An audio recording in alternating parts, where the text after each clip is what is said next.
오늘은 베드로전서 3장 본문을 중심으로 주에게 부탁하신 일이라는 제목으로 말씀을 나눌 때 많은 은혜 받으시길 바랍니다. 지난 주 중에 덕성리 마을 주민들이 제주도 관광을 다녀왔습니다. 마을 사람들이 제주도로 떠난 날 저녁에 제가 사택 옥상에 올라가 가지고 마을을 한번 둘러봤어요. 평소에는 불빛이 가득했던 그 마을이요, 불빛이 몇 개 안 남았어요. 근데 그 모습을 보는데 앞으로 우리 덕성리의 미래를 보는 것 같아서 마음이 참 많이 아팠습니다. 그런데 우리 교회 십자가를 보는데요, 빛이 환하게 비쳐 있는 거예요. 이 마을에서 가장 높은 곳에 십자가가 우뚝 서 있는 모습과 또한 우리 교회의 마당을 환히 밝히고 있는 그 전구들을 보면서 하나님께서 우리 교회에 주신 희망적인 미래를 보게 되었습니다. 새벽에도 기도를 하는데요, 평소에 20여 명 이상 나오던 그 자리가 6명밖에 안 남아있는 거예요.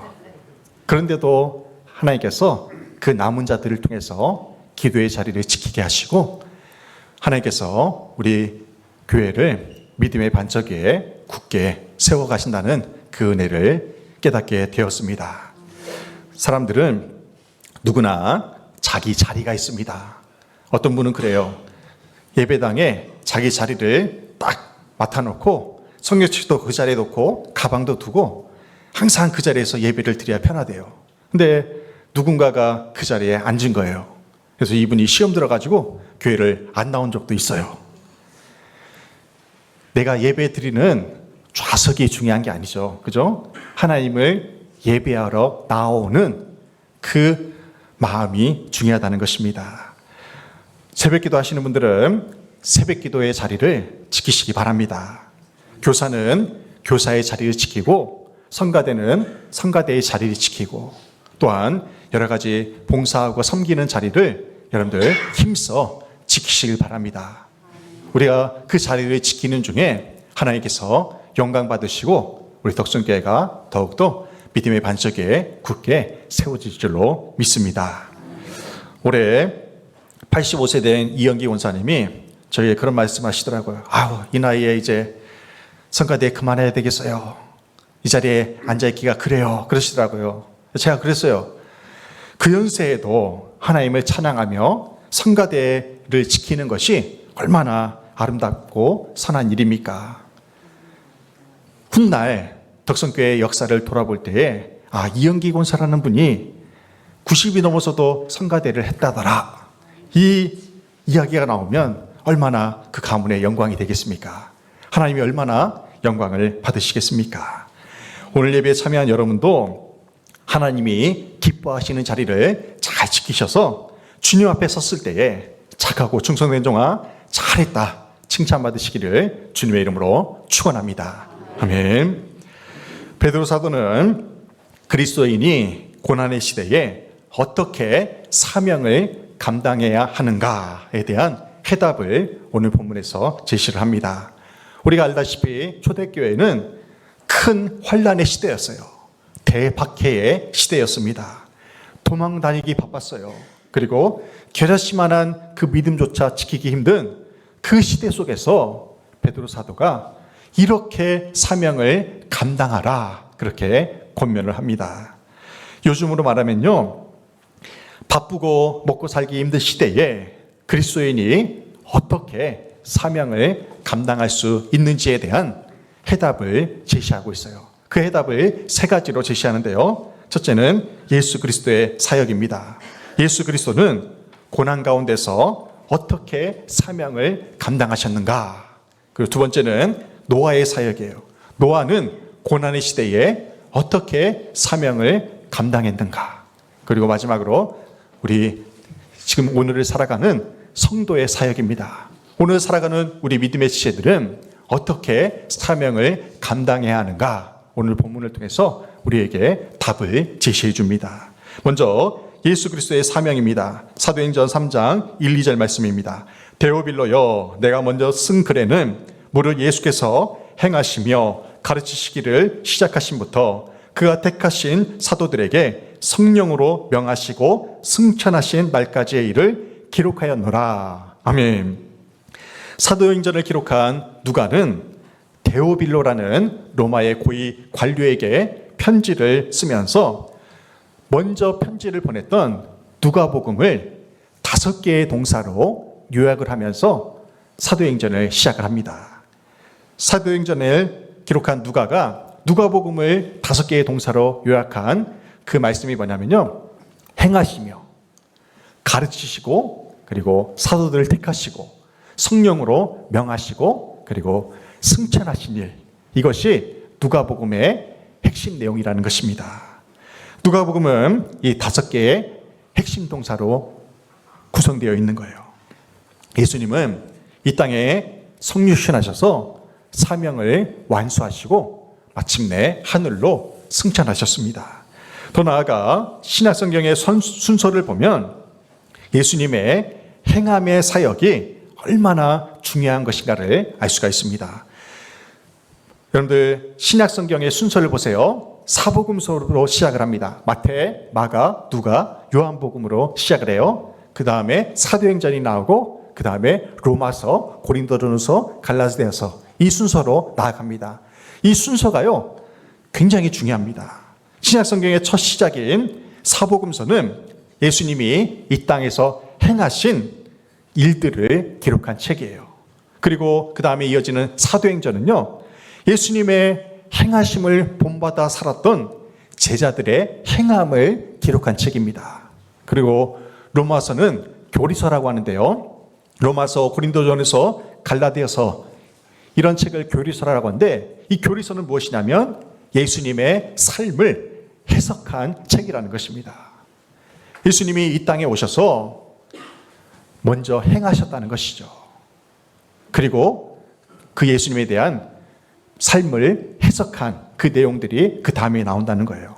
오늘 살아가는 그리스도인들은 사도행전 28장을 넘어서 사도행전 29장을 새롭게 써내려가는 그러한 삶을 살고 있는 것입니다. 그러므로 우리가 일평생 사명자로 살기 위해서는 사도행전에 나오는 믿음의 선배들처럼 예수님의 행하심을 본받아 우리 또한 행함이 있는 믿음을 가지며 살아야 한다는 것입니다. 오늘 본문 18절과 19절에서는 예수 그리스도의 중요한 4가지 사역을 소개하고 있습니다. 첫째, 예수 그리스도의 죽으심의 사역입니다. 베드로전서 3장 18절 상반절, 예수 그리스도께서도 단번에 죄를 위하여 죽으사. 아멘. 예수님이 단번에 죽으신 이유가 뭐예요? 죄를 위하여. 누구의 죄입니까? 예수님의 죄가 아니라 인간의 죄를 위하여 죽으셨다는 것입니다. 예수님이 행하신 가장 위대한 사역은 바로 십자가 죽음입니다. 예수님의 죽으심에는 분명한 목적이 있어요. 예수님이 죽으신 목적이 무엇입니까? 인류의 죄를 대속화시키기 위해서 죽으신 거예요. 예수님이 자기 목숨을 십자가에 내려놓으심은 대속제물이 되어서 죄와 허물로 죽을 수밖에 없는 인간을 구원하시기 위함입니다. 세상에 많은 위인전이 있어요. 그리고 교주들의 책을 보십시오. 대부분 어떤 내용입니까? 좋은 내용이에요. 이런 일을 했다더라. 기적 같은 일들을 많이 했다더라. 부정적인 이야기는 거의 없습니다. 하지만 예수 그리스도의 생애를 보십시오. 모든 생애 초점이요, 십자가 죽음을 향해 가고 있습니다. 그렇다면 우리는 중요한 질문을 해야 돼요.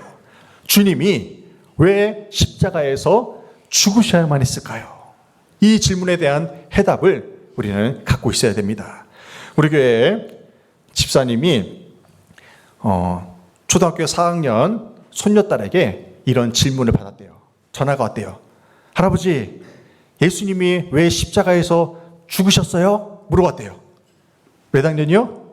초등학교 4학년 손녀딸이요, 집에서 예수님 위인전 같은 그 책을 읽다가 궁금한 거예요. 예수님이 왜 십자가에서 죽으셨을까? 그래서 덕성교회에서 신앙생활하고 있는 할아버지에게 물어본 거예요. 할아버지, 왜 예수님이 십자가에서 죽으셨습니까? 여러분은 어떻게 대답하시겠습니까? 그 할아버지가요, 당당하게 자세하게 설명해 줬대요. 손녀딸에게 이렇게 설명해 줬다는 거예요. 예수님은 본래 우주 만물을 창조하신 하나님의 하나밖에 없는 아들이신데, 세상에 살고 있는 사람들이 죄악이 만연한 거야. 사람들이 너무나 죄를 많이 져가지고 하나님이 이 세상을 심판하실 수밖에 없는 그 상황에 처한 거야. 그럼에도 불구하고 하나님께서 세상을 이처럼 사랑하사 그 하나밖에 없는 독생자 예수 그리스도를 이 땅에 보내셔서 인류의 모든 죄짐을 대신 짊어지고 십자가에서 죽게 하신 거야. 예수님이 죽으신 이유는, 죽으셔야만 했던 이유는 너와 나의 죄, 인류의 모든 죄를 대신 지기 위해서 죽으신 거야. 구약시대에는 사람의 죄를 동물들이 대신 전가를 했습니다. 동물이 대신 내 죄를 안고 죽은 거예요. 그런데 하나님께서는 완전하고 흠이 없는 희생제물로 이 땅에 오셔서 인류의 모든 죄를 짊어지고 십자가에서 죽으신 것입니다. 그래서 예수 그리스도를 믿는 자는, 모든 사람이 믿는 자는 누구라도 그 죄가 용서함을 받고 하나님의 자녀가 된다는 그러한 진리가 이 십자가 죽음에 담겨 있는 것입니다. 이 할아버지가 대답을 잘한 것 같아요, 못한 것 같아요? 완벽하게 했어요. 완벽하게. 이 할아버지가 상반기에 성경 공부를 했어요. 하반기에도 성경 공부를 하고 있어요. 어떠한 질문도 대답할 수 있는 그 모습에 제가 감탄을 했습니다. 베드로 사도는 이어서 주님이 인간의 죄를 위해서 십자가에서 단번에 죽으신 이유를 설명을 합니다. 베드로전서 3장 18절 하반절이에요. 이는 우리를 하나님 앞으로 인도하려 하심이라. 아멘. 예수님이 우리의 죄를 위해 십자가에서 죽으신 이유는 우리를 하나님 앞으로 인도하기 위함입니다. 여기서 인도라는 단어가요, 헬라 시대에 왕의 비서 역할을 강조한 단어입니다. 헬라 시대의 왕의 비서들 중에, 수많은 비서들 중에 수석 비서가 하는 일이 있어요. 그게 뭐냐면요, 왕을 아련하러 찾아온 사람들을 왕 앞에 인도하는 역할을 했다는 거예요. 여기서 인도라는 단어가 유래한 것입니다. 마찬가지로 예수님이 십자가에서 죽으신 이유는 우리를 만왕의 왕이신 하나님 앞으로 인도하기 위하여 주님이 죽으신 것입니다. 그러므로 예수 그리스도가 없었다면, 주님이 우리의 죄를 위해 죽지 않으셨다면 우리가 하나님 앞으로 나아갈 수가 없는 것입니다. 예수님 때문에, 그 예수님의 죽으심 때문에 죄와 물로 죽을 수밖에 없었던 우리가 하나님 앞에 나아갈 수 있음에 감사하시길 바랍니다. 예수님의 두 번째 사역은 음부에서의 사역이에요. 음부. 여기 음부가 뭘까요? 지옥입니다. 지옥. 베드로전서 3장 19절에서 이렇게 말씀해요. 그가 또한 영으로 가서 옥에 있는 영들에게 선포하시니라. 아멘. 신학자들이 뽑은 성경에서 가장 해석하기 어려운 구절 중에 하나가 바로 이 베드로전서 3장 19절 말씀입니다. 예수님이 옥에 있는 영들에게 선포하셨다고 하는데 무엇을 선포하셨을까? 이것을 해석하기가 난해하다는 거예요. 그게 예수님이 지옥에 가셔가지고 십자가에서 죽으신 후에 지옥으로 내려가셔서 예수님이 하셨다는, 크게 두 가지로 해석을 해요. 첫째는 뭐냐면, 예수님이 십자가에서 죽으신 후에 지옥에 내려가셔서 지옥에 있는 영혼들에게 복음을 전하셨다는 그런 견해가 있어요. 두 번째 견해는 뭐냐면요, 십자가에서 죽으신 주님이 음부에서 승리를 선포하셨다는 그러한 견해가 있습니다. 주님이 십자가에서 죽으신 후에 지옥에 내려가셔서 복음을 전하신 게 아니에요. 주님은요, 그 십자가 죽음을 통해서 지옥에 있는 영혼들에게 승리를 선포하신 것입니다. 누가복음 16장에 보면 거지 나사로와 부자의 이야기가 나옵니다. 이 이야기를 보면 예수님이 지옥에 내려가셔서 승리를 선포하셨다는 그 이유를 알 수 있어요. 거지 나사로와 부자가 죽었는데요, 나사로는 천국에 있는 아브라함의 품에 안겼어요. 근데 부자는 저 지옥에 내려가서 뜨거운 불 속에서 괴로워합니다. 천국과 지옥 사이에는 뭐가 있냐면요, 큰 구덩이가 있어요. 큰 구덩이. 그래서 지옥과 천국 사이에 있는 그 구덩이가 있기 때문에 지옥에 있는 사람이 천국으로 건너갈 수 없고요, 천국에 있는 사람이 지옥으로 건너갈 수가 없어요. 그것을 구덩이가, 큰 구덩이가 막고 있는 것입니다. 근데 지옥에 가면 가장 괴로운 게 뭐냐면요, 그 뜨거운 지옥불에서 하늘을 바라봐요. 천국을 바라봅니다. 거기에서 슬픔도 없고 이별도 없고 고통도 없고 아픔도 없는 그 천국을 바라보면서 지옥에 있는 사람들이 괴로워해요. 왜요? 갈 수가 없으니까. 한번 지옥에 떨어진 영혼은요, 천국에 갈 수가 없는 것입니다. 왜요? 그 구덩이를 넘어설 수 없기 때문에 그래요. 그러므로 예수님이 지옥에 가셔서 그 지옥에 있는 영혼들을 구원하신 것이 아니라 그 영혼들에게 승리를 선포하신 것입니다. 예수님의 세 번째 사역은 부활 사역이에요. 부활. 베드로전서 3장 18절 하반절에서 이렇게 말씀해요. 육체로는 죽임을 당하시고 영으로는 살리심을 받으셨으니. 아멘. 영으로는 살리심을 받으셨다. 이 말씀이요, 성령으로 부활하셨다는 의미입니다. 예수님은 십자가에서 죽으셨을 뿐만 아니라 자신의 위대한 승리를 선포하시고 부활하신 것입니다. 예수님의 부활이 주님을 믿는 모든 사람들에게 산소망이 되셨다는 것이 베드로전서의 전체 주제입니다. 베드로전서 1장 3절이에요. 예수 그리스도를 죽은 자 가운데서 부활하게 하심으로 말미암아 우리를 거듭나게 하사 산소망이 있게 하시며. 아멘. 주님이 십자가에서 죽으심으로 인간의 죄의 문제가 해결되었습니다. 또한 예수님이 부활하심으로 말미암아 우리 인간의 죽음의 문제가 해결되었다는 사실이에요. 마지막으로 예수님의 승천 사역입니다. 승천 사역. 베드로전서 3장 22절입니다. 그는 하늘에 오르사 하나님 우편에 계시니 천사들과 권세들과 능력들이 그에게 복종하느니라. 아멘. 십자가에서 죽으시고 음부에서 승리를 선포하시고 부활하신 주님이 다시 하늘로 올라가십니다. 주님이 승천하셨다는 것은 우주 만물을 통치하는 영광스러운 자리로 다시 돌아가셨다는 의미예요. 그럼으로써 예수님이 승천하심으로 하나님 보좌 우편에 다시 앉으심으로 완전한 승리가 선포된 것입니다. 주님은 하늘에 오르사 하나님 우편에 앉으셔서 천사들과 권세자들과 능력들과 또한 모든 영들의 경배를 받게 된 것입니다. 베드로 사도가 증거한 예수 그리스도의 네 가지 사역을 정리하면 이렇습니다. 주님이 십자가에서 죽으셨어요. 그 죽음으로 말미암아 우리 인간의 죄의 문제가 해결되었습니다. 음부에 내려가셔서 사역을 하셨어요. 거기에서 승리를 선포하십니다. 그리고 부활하셨어요. 부활하심으로 말미암아 우리가 죽어도 영원한 생명을 얻는 그러한 은혜를 얻게 되었어요. 그리고 하늘로 올라가시는 승천 사역을 통해서 완전한 승리를 완성하신 것입니다.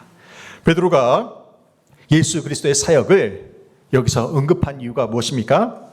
만왕의 왕이신 예수님도 이렇게 고난을 당하셨는데 그 고난 속에서 하나님의 뜻을 완성하셨다는 것을 가르쳐주기 위함입니다. 오늘 살아가는 그리스도인들이 예수 그리스도의 고난을 본받아서 우리가 지금 당하는 이 아픔이 끝이 아니라는 거예요. 고난 너머에 하나님이 예비하신 영광이 반드시 있음을 기억하게 하기 위해서 예수님의 사역을 소개하고 있는 것입니다. 예수님의 고난에 하나님의 기쁘신 뜻이 있듯이 오늘 우리가 당하는 고난에도 하나님의 기쁘신 뜻이 담겨져 있다는 사실을 믿으시기 바랍니다. 두 번째로 이제 노아의 사역을 소개를 합니다. 창세기 6장 13절입니다. 하나님이 노아에게 이르시되 모든 혈육 있는 자의 포악함이 땅에 가득함으로 그 끝날이 내 앞에 이르렀으니 내가 그들을 땅과 함께 멸하리라. 아멘. 베드로 사도가 예수 그리스도의 사역을 소개한 후에 노아의 사역을 소개한 이유가 있어요. 노아 시대에는요, 사람의 죄악이 세상에 가득했습니다. 그리고 모든 사람의 포악함이 땅에 가득했어요. 하나님이 더 이상 기다려주지 못할 정도로 죄악이 만연했다는 것입니다. 이런 시대에 노아가 복음을 전하면서 얼마나 많은 박해와 고난을 당했겠습니까? 베드로는 지금 현재 1세기 초대교인들이 당하고 있는 그 고난이 마치 구약시대에 노아 시대에 노아가 당했던 그 고난과 비슷하다고 생각을 해서 지금 현재 박해를 당하고 있는 이 시대에 고난을 참고 견디면서 끝까지 복음을 전하는 사명을 감당할 것을 고민하고 있는 것입니다. 노아는 만물의 마지막에 가까운 어려운 시대에 살고 있었어요. 말 그대로요, 지구 종말 직전에 살고 있던 사람이었습니다. 도덕적인 부패로 인해서 언제 하나님의 심판이 떠들지 모르는 그런 시대에 살고 있었어요. 베드로 사도가 죄악이 난무했던 그 시대를 살았던 노아를 통해서 증거하고자 하는 것이 있었습니다. 베드로서 2장 5절입니다. 세상을 용서하지 아니하시고 오직 의를 전파하는 노아와 그의 7 식구를 보존하시고 경건하지 아니한 자들의 세상에 홍수를 내리셨으니. 아멘. 여기서 그 유명한 노아의 홍수, 그 홍수 심판이 나와요. 이 말씀에서는 노아를 가리켜서 의를 전파하는 노아로 소개합니다. 의를 전파한다는 것은요, 의로운 복음을 전파했다는 거예요.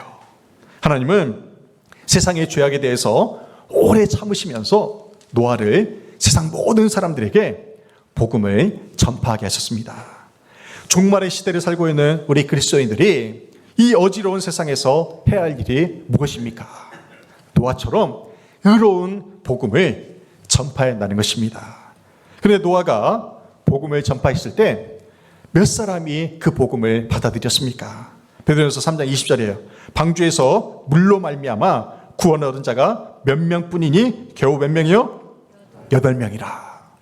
8명만 그 방주에 올라타서 그 홍수 심판에서 살아남았다는 거예요. 홍수 심판으로 방주에 올라타 구원을 얻은 숫자가 겨우 8명뿐이래요. 여기서 겨우 8이라는 표현은요, 노아의 전도가 보잘것없었다는 그런 의미가 아닙니다. 사람들의 마음이 강팍하고 죄악이 만연했다는 것을 우회적으로 표현한 거예요. 하나님이 얼마나 인내하셨습니까? 120년 동안 방주를 만들었잖아요. 그동안 하나님이 기다리신 거예요. 세상 사람들이 그 방주로 나오기를. 하지만 죄악이 너무나 만연해가지고 그 방주에 올라탄 사람은요, 노아의 가족들 뿐이었다는 것입니다. 그 결과 어떻게 돼요? 방주 안에 있는 사람과 방주 밖에 있는 사람은요, 생과 사의 차이를 경험합니다. 천국과 지옥의 차이를 경험하게 되었다는 것입니다. 노아 시대의 사람들을 그래서 두 부류로 나눌 수가 있어요. 노아 방주 안에 있느냐, 방주 밖에 있느냐, 이 두 가지로 분리할 수가 있다는 것입니다. 방주 밖에서 착한 일을 많이 한 사람들이 그 홍수 심판 때 구원을 받았습니까? 아니에요. 방주 안에 있어야 구원을 받을 수가 있는 것입니다. 방주 안에 들어갈 수 있는 문은 단 하나밖에 없었어요. 다시 말해서 방주가 유일한 구원의 수단이었던 것입니다. 노아의 방주는 그래서 장차 오실 예수 그리스도의 구원을 예표하는 것입니다. 그러므로 예수 그리스도 외에는 또 다른 구원의 길이 전혀 없다는 것을 기억하시길 바랍니다. 우리가 앞서 불렀던 찬송가 508장, 우리가 지금은 나그네 되어도 후렴구가 오늘 우리의 메시지를 줍니다. 주에게 부탁하신 일 천사도 흠모하겠네. 화목케 하라신 구주의 말씀을 온 세상 널리 전하세. 아멘. 천사도 흠모하는 복음 전파의 사명을 노아처럼 성실히 전하며 살아가는 우리 모두가 되기를 주님의 이름으로 축원합니다. 아멘. 마지막으로 이제 성도의 사역입니다. 그렇다면 오늘 살아가는 우리는 어떻게 사역해야 되는가? 창세기 6장 8절 9절입니다. 그러나 노아는 여호와께 은혜를 입었더라. 노아는 의인이요 당대의 완전한 자라. 그는 하나님과 동행하였으며. 아멘. 노아는 하나님께 은혜를 입어서요, 당대의 의인이요, 완전한 자요, 하나님과 동행하는 삶을 살았습니다. 우리 또한 예수 그리스도의 대속의 은혜로 말미암아 칭히 의인으로 살고 있는 것입니다. 나는 자격이 없지만 예수님이 나를 의인이라 칭하셨기 때문에 나는 의인으로 살고 있는 거예요. 그래서 우리는 죽을 때까지 성화된 삶을 살아가야 하는 것입니다. 방주 안에 있느냐, 방주 밖에 있느냐가 천국과 지옥의 차이가 되는 것처럼 우리가 하나님과 동행하느냐, 세상과 동행하느냐에 따라서 천국과 지옥이 달라질 수가 있다는 것입니다. 하나님의 자녀된 우리는 노아처럼 최후 승리자가 되어야 됩니다. 마지막에 승리하는 자가 천국에 가는 거예요. 노아가 산 중턱에서 120년 동안 방주를 만들 때 얼마나 많은 사람들이 찾아와서 노아를 핍박하고 조롱을 했겠습니까? 비도 안 오는데, 그것도 산 중턱에다가 배를 만들고 있는 노아를 생각해 보십시오. 수많은 사람들이 와서 미쳤다고 했어요. 바보라고 했어요. 부질없는 짓이라고 했어요. 하지만 노아는 어떻게 됐습니까? 마침내 승리했다는 거예요. 노아의 인내가 얼마나 큽니까? 120년이에요. 120년. 얼마나 오랜 시간을 참고 견디고 눈물을 흘리며 방주를 만들었겠습니까? 예수님도 십자가에서 비참히 죽으셨지만 3일 만에 성경대로 부활하셨어요. 그리고 40여일을 이 땅에서 지내신 후에 마침내 하늘로 승천하셨습니다. 그래서 최후 승리자가 되었다는 것입니다. 노아도 최후 승리자예요. 예수님도 최후 승리자가 되셨습니다. 오늘 예배드리는 저와 여러분도 최후 승리자가 되기를 주님의 이름으로 축원합니다.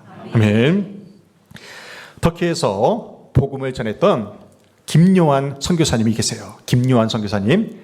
터키는 오늘날은 잘 모르겠지만 예전만 해도요, 복음을 전하다가 붙잡히면 감옥에 갇힙니다. 추방까지 당할 수 있어요.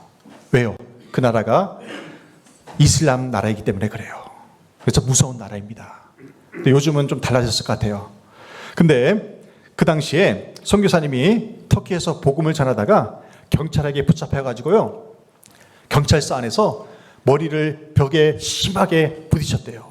경찰들이 머리를 벽에 박는 거예요. 그래서 기억 상실증까지 걸렸다고 합니다.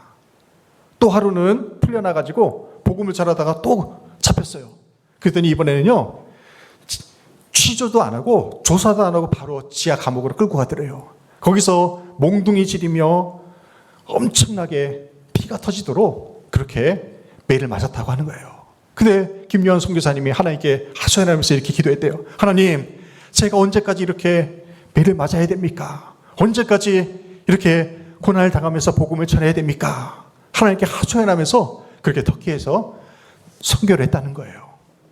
그러다가 이분이 이제 영국으로 건너갑니다. 영국으로 건너가가지고요, 영국에 사는 터키인 교회를 담임하게 되었어요. 영국 성도들이, 영국에 터키 사람들이 모여서 교회를 이룬 그 교회의 담임 목사가 돼요. 그래서 이제 부임하는 날 전임 목사가 그 김요한 목사님을 소개를 할 때 이렇게 소개를 하는 거예요. 자세하게. 터키에서 선교할 때 이 김요한 목사님이 경찰에게 붙잡혀가지고 벽에 머리를 심하게 부딪혀가지고 기억 상실증까지 걸렸었습니다. 몽둥이로 수없이 맞고 감옥에 수일 동안을 그렇게 갇혀있는 그러한 고난을 당했습니다. 근데 이 김요한 목사님이 이 얘기를 듣는데 기분이 나쁜 거예요. 자기를 꼭 범죄자처럼 그렇게 소개를 하니까 처음에 기분이 나빴대요. 근데 나중에 알고 보니까요, 지금 터키인 성도들 중에, 터키인 기독교인들 중에 경찰에 한 번이라도 안 붙잡혀간 사람이 없다는 거예요. 감옥에 한 번이라도 안 가본 사람이 없다는 것입니다. 그 이야기를 듣는데 위로가 되더래요. 그러던 어느 날 덩치가 큰 어떤 터키인 성도가 자기를 찾아왔대요. 그래서 그 목사님에게 상담을 요청했대요. 자신이 그 덩치 큰 터키인이 터키에 있을 때 예수 믿는다는 이유로 경찰에게 붙잡혀가지고 몽둥이질을 당하고 엄청나게 핍박을 받아가지고 그 트라우마로 잠을 못 잔다는 거예요.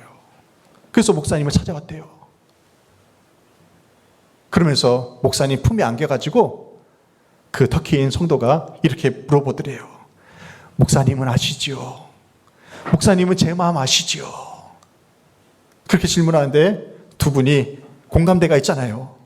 같이 핍박과 고난을 당했던 그 공감대가 있으니까요. 둘이 엄청나게 울었다는 거예요. 서로를 위로하면서. 그제서야 김유한 선교사님이 터키에 있을 때 왜 그런 고난을 당했는지 깨닫게 되었다는 거예요. 선교사님이 터키에서 머리가 깨지며 죽도록 매를 맞고 있을 때 주님이 한편에서 함께 고난당하는 그 모습을 환상으로 보게 되었다는 것입니다.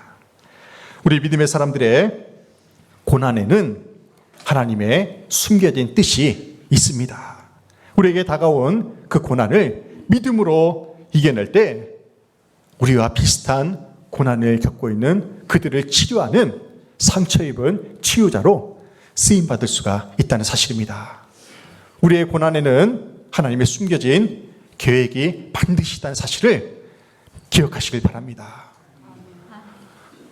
지금 우리 교회에서 췌장암을 앓고 있는 변혜익 성도님이 항암 8차까지 마쳤는데요. 앞으로 4차를 더 해야 된대요. 그 가족에게는 얼마나 힘든 시간이 되겠습니까? 근데 저는 확신해요.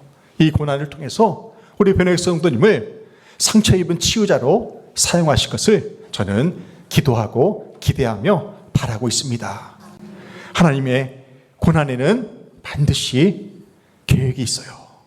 그 계획하심을 맛보려면 우리가 인내해야 됩니다. 믿음으로 승리해야 돼요. 우리의 고난의 색깔이 다 다릅니다. 다양한 고난을 겪고 있어요. 예수님도 고난을 당하셨고 믿음의 대선배인 노아도 고난을 당했습니다. 우리 개인의 고난과 가정과 일터의 고난 앞에서 예수 그리스도의 이름으로 담대히 승리하여서 주님에게 부탁하신 복음 전파의 사명을 충대히 감당하는 우리 모두가 되기를 주님의 이름으로 축원합니다. 아멘. 기도하겠습니다. 하나님 아버지 감사합니다. 오늘 말씀을 통하여 우리가 경험하는 이 고난에 하나님의 숨겨진 뜻이 있음을 깨닫게 됩니다. 예수 그리스도께서도 십자가 죽음을 향한 고난이 있었습니다. 노아 시대의 노아도 방주를 만드는 기간 동안 사람들의 핍박과 고난이 있었습니다. 하지만 예수님도 노아도 최후 승리자가 되어서 오늘 우리에게 이렇게 힘을 주고 격려를 줍니다. 오늘 우리가 경험하는 그 고난을 믿음으로 잘 감내하여서 마침내 상처 입은 영혼들에게 치유자가 되는 그 사람으로 쓰임받게 도와 주시옵소서. 예수님의 이름으로 기도드립니다. 아멘.